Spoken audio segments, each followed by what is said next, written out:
The topic? Twitter. Socialist police state or evangelical presidential library?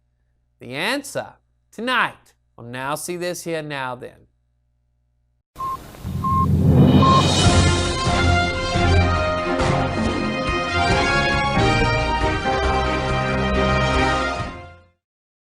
Hello, I'm Richard Cranium. Tonight we delve into the dark world of 280 characters of madness, long feeds of toxic masculinity, never-ending all-cap declarations of social justice rage, and the reinvention of the presidential address. But first, have you ever wondered why your feet smell like the locker room of a high school gym after the big game? Do your socks offend your dog so badly that they cover their nose? Well, you do not need to fret. Scientists at the Foot Locker have discovered that when we walk around in mechanisms that cover our feet without letting any oxygen in for them to breathe, the result is an odor that mothers all over the nation fight with cannons of Febreze. The way to combat this? Scientists suggest to invest in sandals or flippy floppies. This will help eliminate the odor-causing sweat that accrues during your day. Right now, Jerusalem cruisers are BOGO for a limited time, so get them while it's hot. Well, that will definitely help with my problem with my loafers. Thank you, Foot Locker. The wisdom you bestow is almost as overpriced as your sports swag. Twitter, the platform that redefined the use of the pound sign and allowed cancel culture a front row seat to every minor mistake 120 to 280 characters can hide. It is a place where meme lives matter and embedded videos are tweeted within moments of capture. The nature of the tweet has given rise to headline-only news without the added substance of context. At the same time, Twitter has provided job security for washed-up newscasters who've been rebranded as morning show social media reporters who scour the Twitterverse for the latest hashtag trends to see what the population is feeling at 8 in the morning. Basically, they're looking to see who has or has not had their coffee and is rage tweeting about Starbucks writing the wrong name on their cup. Twitter has become the battleground of our current culture war, and their battles are getting larger, darker, and more dangerous. While Facebook is the harbinger of cabals who hide behind group privacy settings, Twitter is an open source community of posses and 15th century style village mobs. The structure of Twitter actually lends to this, as their quote-unquote rules tend to lean toward a liberal bias that targets conservative ideals under the gauze of attempting to protect users from abstractly defined harassment. Observe Exhibit A. Willett recently published an article where they looked at 22 high-profile bannings from 2015 and found 21 of them were only on one side of the cultural debate. But I don't look at the political spectrum of people when I'm looking at their tweets. Right, you have a bias. I don't know who they are. You're biased, and you're targeting specific individuals because your rules support this perspective. No. I don't agree with that. Well, so can you be clear, though, in like what rules support that perspective? Specifically, the easiest one is misgendering, right? Because that's so clearly ideological. If you ask a conservative, what is misgendering? They'll say if someone is biologically male and you call them, she, biologically male and you call them a she, that's misgendering. That's a conservative view. The progressive view is inverted.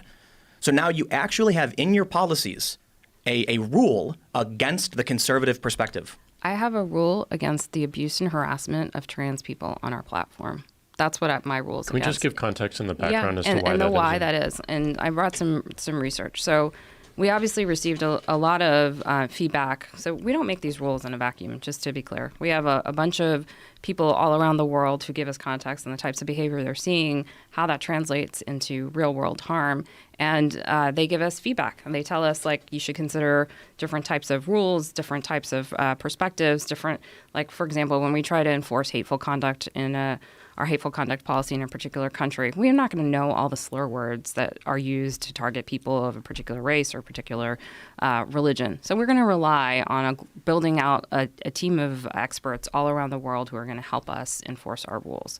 So in the particular case of misgendering, I'm just trying to pull up some of the studies that we looked at. But we looked at the American Association of Pediatrics and looked at the number of transgender youths that were committing suicide. It's an astronomical, I'm sorry, I can't find it right now in front of me. It's a really, really high statistic. That's like 10 times what the normal suicide rate is of normal teenagers.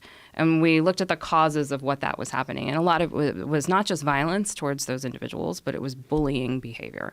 And what were those bullying behaviors that were contributing to that?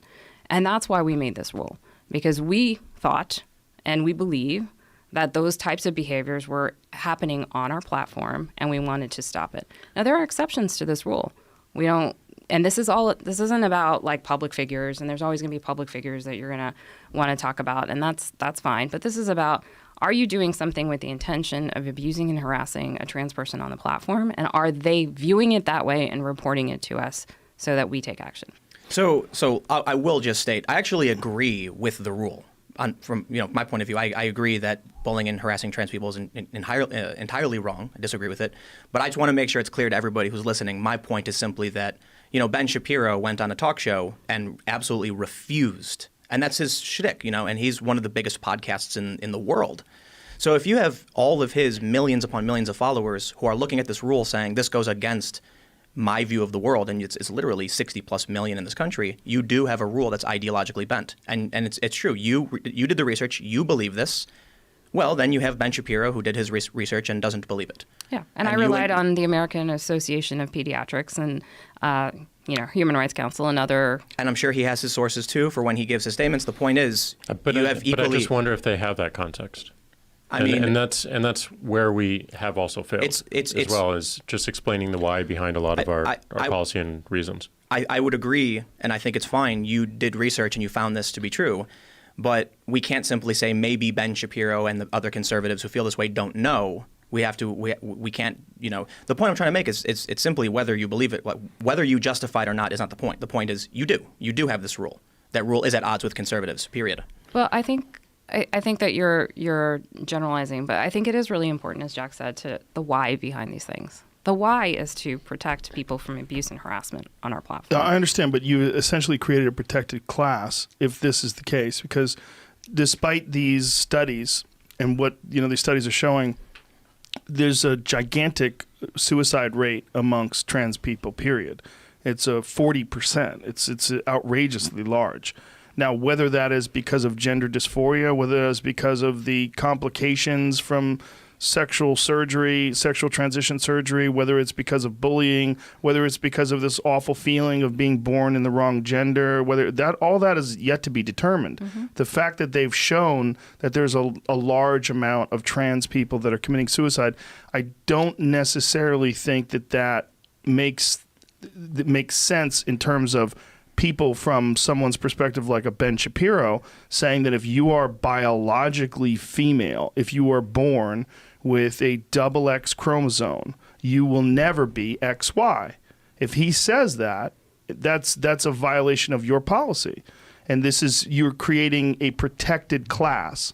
To be fair, yes. Targeted. Yeah, it is. If whether it's he's targeted saying it or targeting. Yes. If he wants to conduct. express that opinion, he is fully entitled to express that opinion. If he's doing it in a manner that's targeted at an individual, repeatedly, and saying that, okay, but what about where the intent and the behavior what's going on with Martina Navratilova right now? Martina Navratilova. Why can't I say her last name? I don't know. I don't think I've ever said it. Look at that, children. Two millennials fighting over who is more woke. With their rules set, Twitter invokes a left-leaning only mentality to what the community will or will not stand for. Objection to any popular hashtag morality cause will result in immediate social banishment, and worse. Careers can, have, and will continue to be destroyed over the most mundane, one-time offenses that do not characterize the actual person.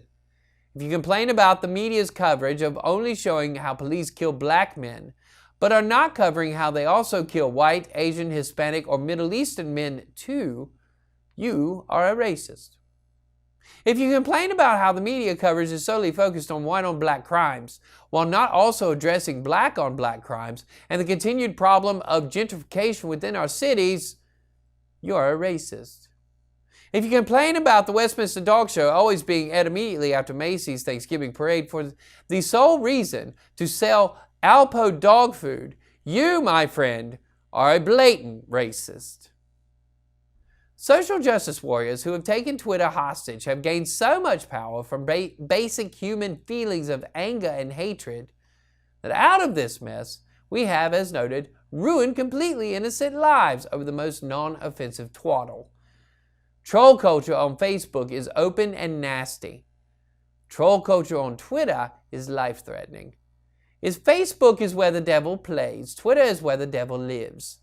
Observe Exhibit B.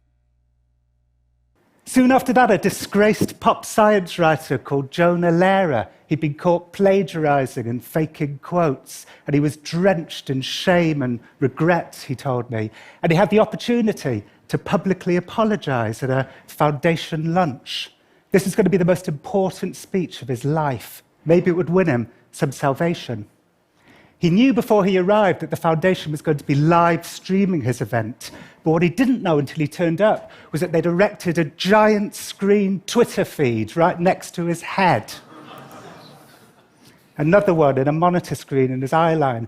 I don't think the foundation did this because they were monstrous.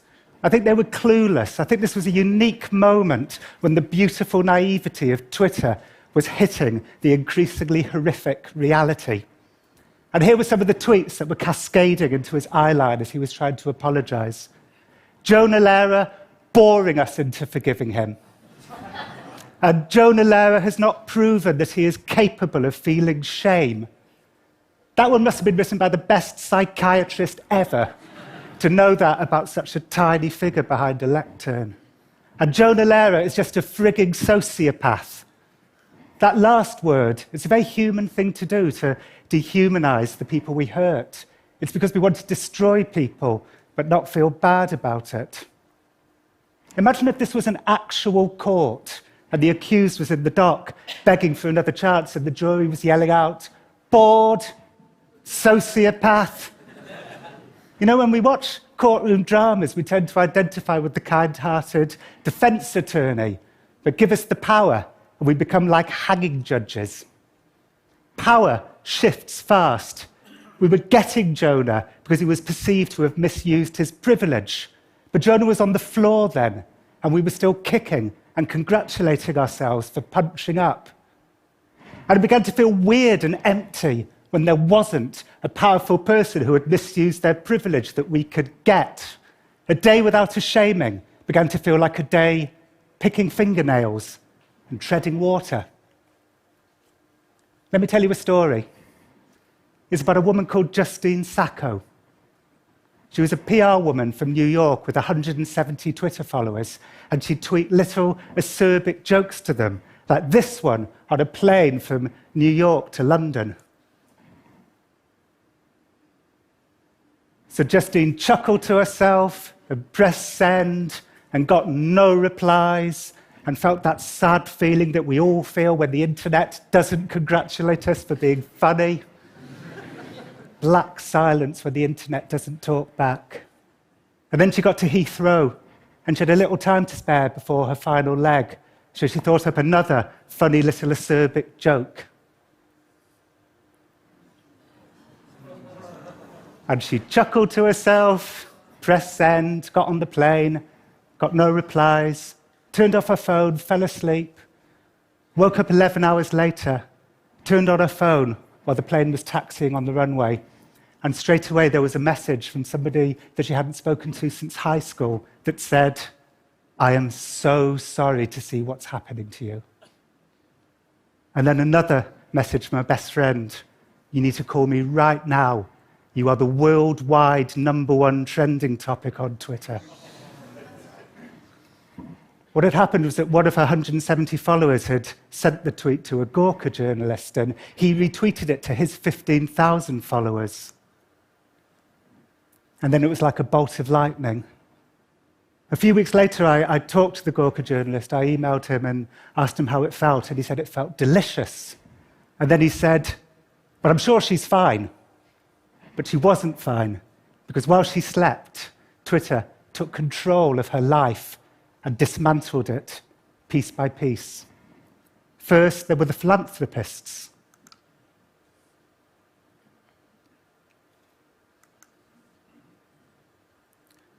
Then came the beyond horrified. Was anybody on Twitter that night? A few of you. Did Justine's joke overwhelm your Twitter feed the way it did mine? It did mine, and I thought what everybody thought that night, which was, wow, somebody's screwed. Somebody's life is about to get terrible. And I sat up in my bed and I put the pillow behind my head. And then I thought, I'm not entirely sure that joke was intended to be racist. Maybe instead of gleefully flaunting her privilege, she was mocking the gleeful flaunting of privilege. There is a comedy tradition of this, like South Park or Colbert or Randy Newman. Maybe Justine Sacco's crime was not being as good at it as Randy Newman. In fact, when I met Justine a couple of weeks later in a bar, she was just crushed. And I asked her to explain the joke. And she said, living in America puts us in a bit of a bubble when it comes to what is going on in the third world. I was making fun of that bubble. You know, another woman on Twitter that night, a New Statesman writer, Helen Lewis, she reviewed my book on public shaming and wrote that she tweeted that night, I'm not sure that her joke was intended to be racist, and she said straight away she got a fury of tweets saying, well, you're just a privileged bitch too. And so to her shame, she wrote, she shut up and watched as Justine's life got torn apart. It started to get darker. Then came the calls for her to be fired. Thousands of people around the world decided it was their duty to get her fired.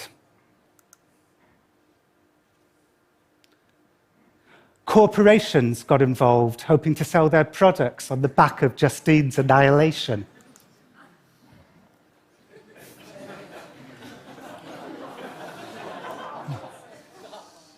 A lot of companies were making good money that night. You know, Justine's name was normally Googled 40 times a month.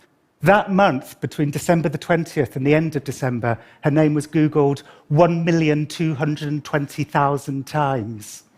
And one internet economist told me that that meant that Google made somewhere between $120,000 and $468,000 from Justine's annihilation. Whereas those of us doing the actual shaming, we got nothing. We were like unpaid shaming interns for Google. And then came the trolls. Somebody else that night wrote, somebody HIV positive should rape this bitch, and then we'll find out if her skin color protects her from AIDS. And that person got a free pass. Nobody went after that person. We were also excited about destroying Justine, and our shaming brains are so simple-minded that we couldn't also handle destroying somebody who was inappropriately destroying Justine. Justine was really uniting a lot of disparate groups that night, from philanthropists to rape the bitch.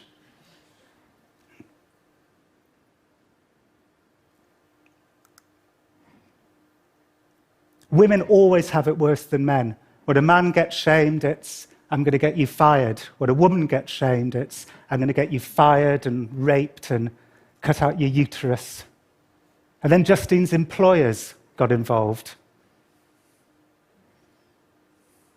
And that's when the anger turned to excitement.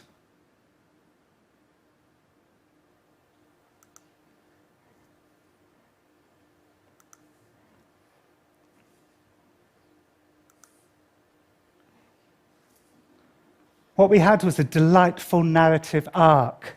We knew something that Justine didn't. Can you think of anything less judicial than this? Justine was asleep on a plane and unable to explain herself, and her inability was a huge part of the hilarity. On Twitter that night, we were like toddlers crawling towards a gun. Somebody worked out exactly which plane she was on, so they linked to a flight tracker website. A hashtag began trending worldwide. Hashtag, has Justine landed yet?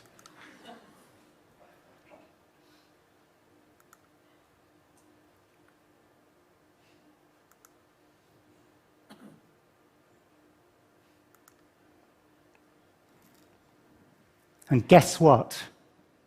Yes, there was. And if you want to know what it looks like to discover that you've just been torn to shreds because of a misconstrued liberal joke, not by trolls, but by nice people like us, this is what it looks like. I believe there should be a rule that you should comb your hair before you do a TED Talk. And I rush to condemn anyone who disagrees with our point of view. Twitter allows a wide open mega interstate, complete with thousands of daily horrific car accidents. We, in our base instincts, are the gawkers who slow down to a 5-mile-per-hour crawl to see the horrific damage of the accident only to move on to the next one without stopping to help. But unlike car accidents, we can actually have the option to get the hell off the highway that is Twitter. We choose instead to stay on and watch the carnage. For that, I blame MTV's The Real World and CBS's Survivor as the reasons for this disastrous spiral towards Romanesque Colosseum-style violence. I also blame Twix for blatantly playing off our desire for left versus right. You haven't fooled me, you stupid, beautiful snack of utter goodness. Reminds me of something my wife Megan told me the other day when she said, "Of course it's small, Richard. In fact, I've never seen anything smaller." My desire for that woman is as hot as the sun itself. In the history of the world, never have human beings had such instantaneous ability to destroy lives as quickly and definitively as they have now with Twitter. It is true that the word is mightier than the sword, and World War III is playing itself out in 280 characters or less. We don't need nuclear options to annihilate anyone anymore. We can just call them a racist, a pedophile, a bigot, a feminazi, Hitler, or a Karen, and simply throw a pound sign on some stupid, unreadable phrase and watch the world burn. Facebook has helped lead us into an era of isolation and divide, but Twitter, more than any other social media outlet, has taken those lines and enforced them to create hatred. As a great philosopher once noted, fear leads to anger, anger leads to hate, and hate leads to tweet. My only hope in all of this is that someday we will all wake up from this Orwellian hellscape we have created and turn off Twitter. What began as fun little expressions of daily life has turned into the morning hate. We eat it like it is candy. God help us all. And that is all for this week. Join us next time when we tackle light bulbs, socialist sun gods, or evangelical demon candles. You decide. For now, I'm Richard Cranium. Ta-ta.